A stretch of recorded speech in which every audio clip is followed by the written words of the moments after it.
यूम जंगलात मेहंदर में शजरकारी मुहिम का इनेकाद किया गया। महकमा के ऑफिसरान हुए शामिल। मेहंदर में भी सोशल फॉरेस्ट्री डिपार्टमेंट की क़यादत में शजरकारी मुहिम चलाई जा रही है।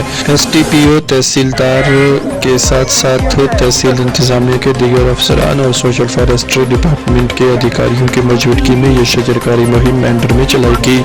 इस मौके पर मुअज़्ज़िज़ीन को भी मदऊ किया गया था जिन्होंने इस प्रोग्राम में हिस्सा लिया। तारिक खान की ये रिपोर्ट।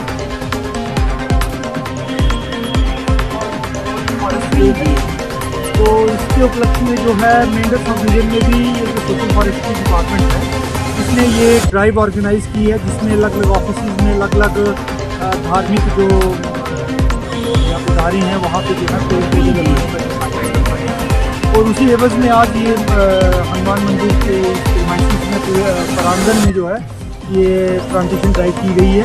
तो मेरी आपके चैनल के माध्यम से जो लोगों से अपील रहेगी कि बढ़ चढ़ के जो है इस ड्राइव में हिस्सा लें और अपनी आबो हवा को जो है वो ठीक रखने के लिए जो है तो पेड़ पौधे लगाएं और देश को हरा भरा।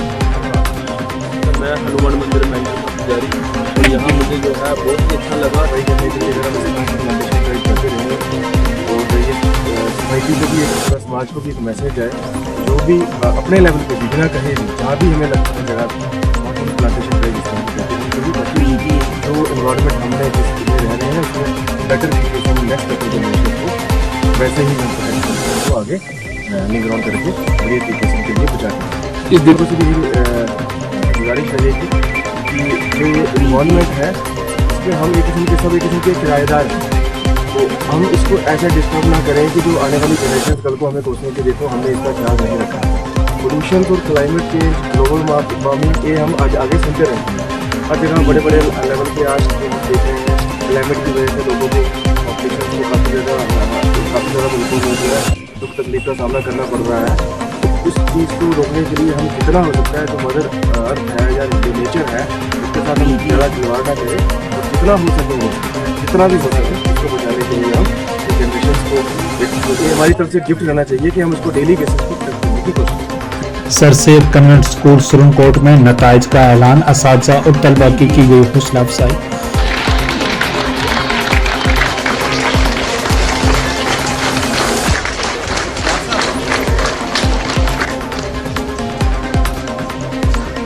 मैम आपका बहुत बहुत शुक्रिया कि पेरेंट्स 15 घंटे जब वो मोबाइल के साथ गुजारे तो फिर उनका मन जो है पढ़ाई का नहीं करना।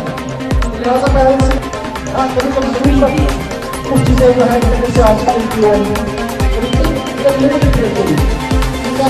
देखना होगा कुछ पढ़ना होगा फोन पर हमारे स्कूल के आप सबके सामने आने वाले हैं।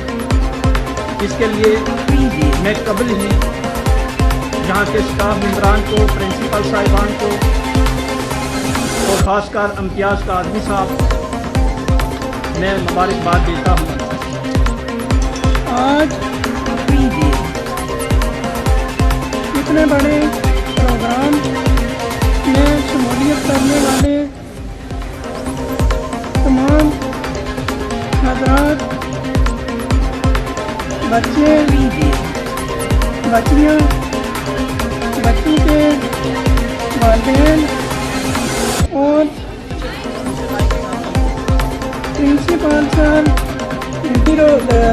तालीम तरक्की में सबसे बढ़ चढ़ कर हिस्सा लिया और जिस दिन इस अदारे की शुरुआत की इस अदारे में वो बच्चे को बोले कि बेटा क्या करेंगे ना कि ये वो फिर हमें फ़ोन करे कि सर हमारा बच्चा जो है पूरा दिन फ़ोन देखता है आप उसको कल स्कूल में दीजिए।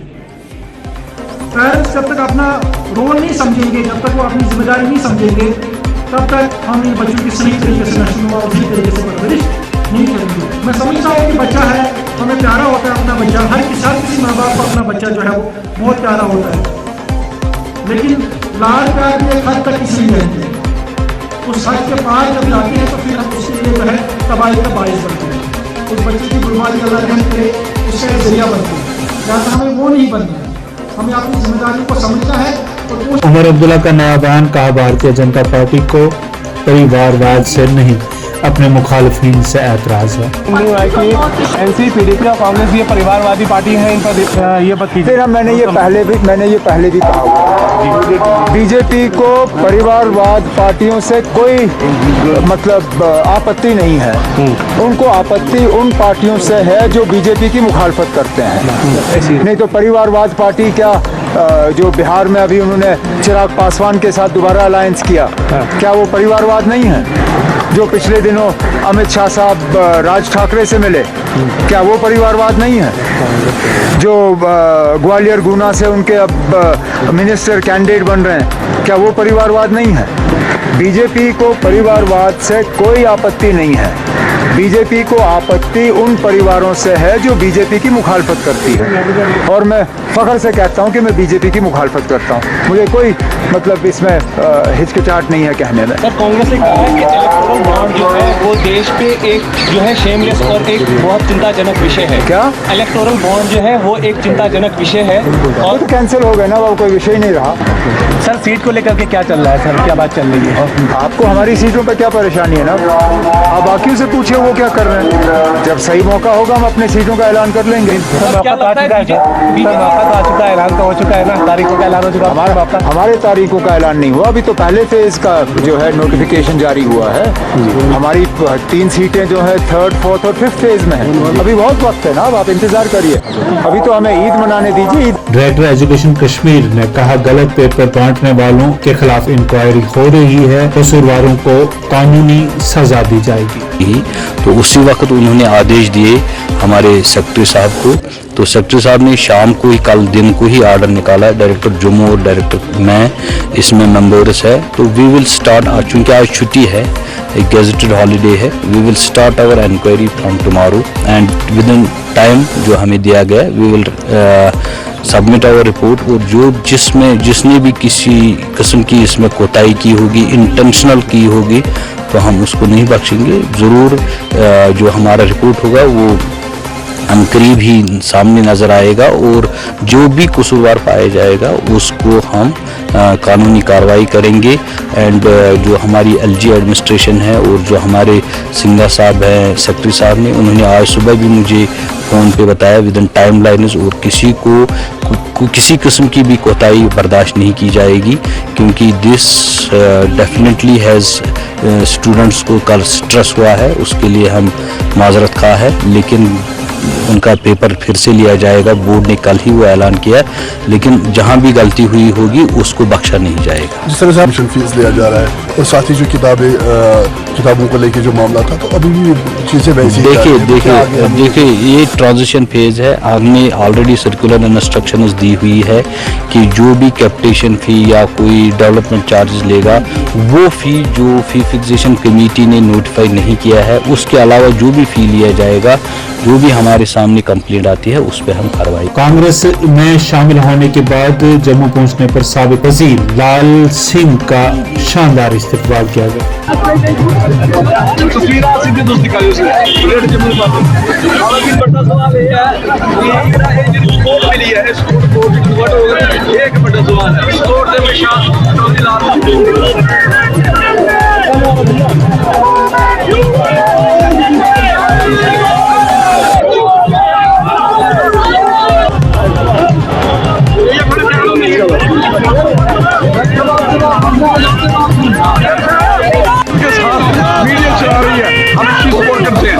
और हम बनेंगे, हम आपको बहुत आगे देखेंगे। जो जल खेला वो बड़ा लगता है, यहाँ पर विश्वास जिताएंगे। शायद आप खुद समझदार हो, आपने सही कैलकुलेशन किया, हमें विश्वास है और हम इनका विश्वास बना के रखेंगे और जरा भी कुताही हम नहीं करेंगे। जो कहते हैं हमारे लिए ये जनता नहीं, मेरा खून का कतरा कतरा है, मुझे पता मैंने कितना झेला है, मैं जानता हूँ, और इसके लिए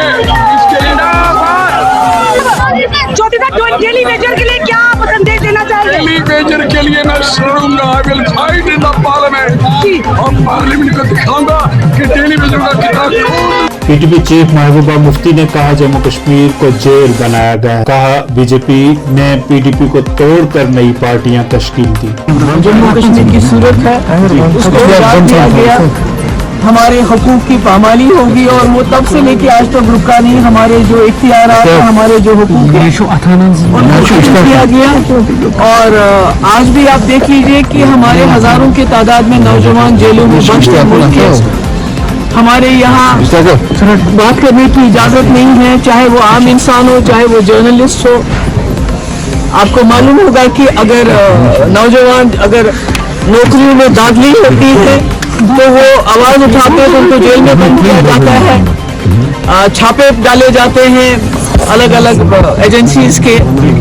और इसी तरह से जो यहाँ पर स्मार्ट मीटर लगाए गए, बिजली कहीं नहीं है, फीस 10 गुना है, मगर अगर लोग आवाज उठाते हैं तो उनको दबाया जाता है। इसी तरह से तमाम जातीय चीजें हैं और जम्मू कश्मीर को एक जेल बनाया गया है।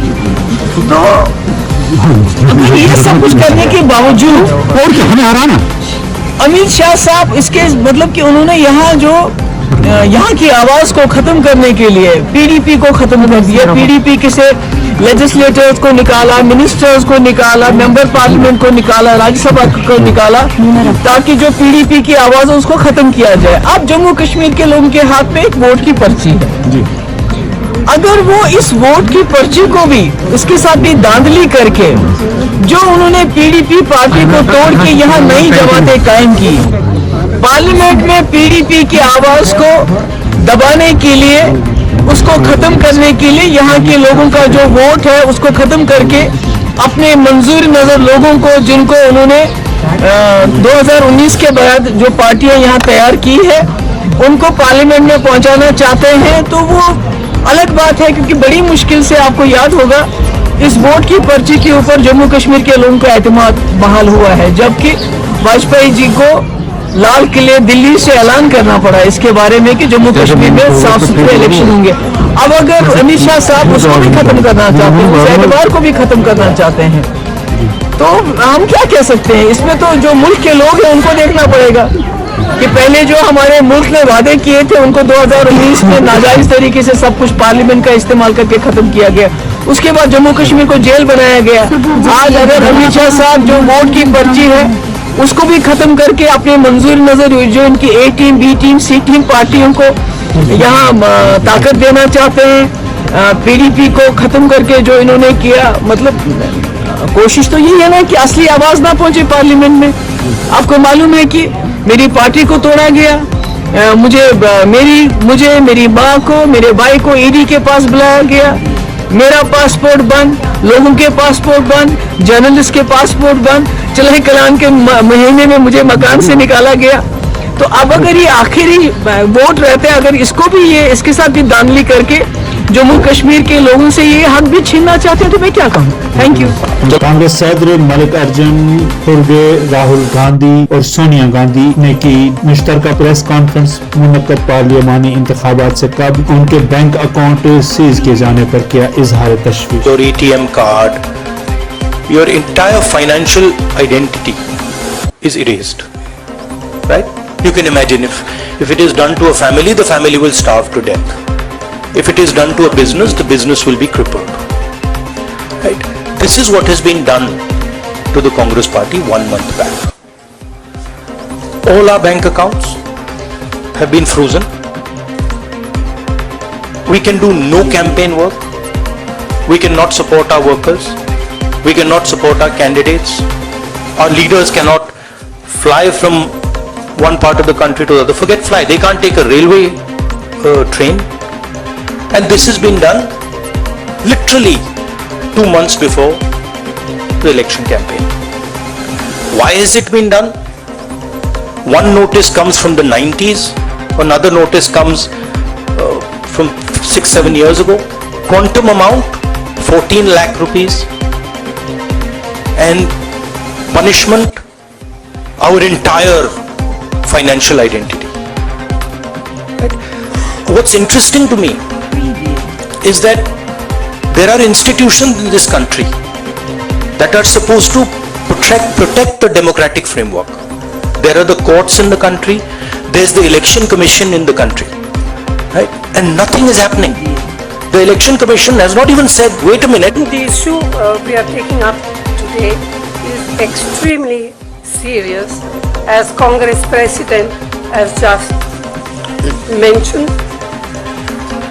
This issue affects not just the Indian National Congress, it impacts our democracy itself most fundamentally. A systematic effort is underway by the Prime Minister to cripple the Indian National Congress financially. Funds collected from the public are being frozen and money from our accounts is being taken away forcibly. However, even under these most challenging circumstances, we are doing our very best to maintain the effectiveness of our election campaign. On the one hand, there is the electoral bond issue mentioned by Congress President Kharge, which has been declared unconstitutional by the Supreme Court. The electoral bonds have benefited, as everyone knows, the BJP hugely, massively. On the other hand,